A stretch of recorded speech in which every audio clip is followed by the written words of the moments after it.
Hey, and welcome to the build. This is Wally, and this is my GM 3800 build. This is the cold start after putting everything together. The mods I've got are the Cadillac Northstar throttle body, Eaton M90 Gen 5 with a 3.4 pulley. I've got a Gen 3 aluminum intake with a Gen 3 fuel rail and the Deca 60-pound injectors.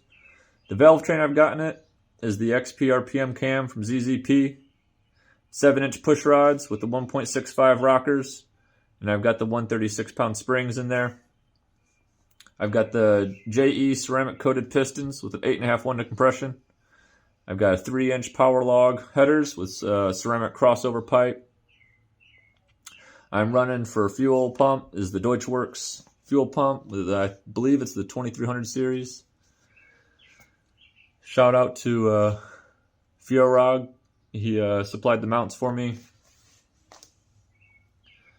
I believe I've got everything hooked up. This is my first crack lighting her off, so hope it goes well. Got my starter. I've got my ignition. Let's crank her over.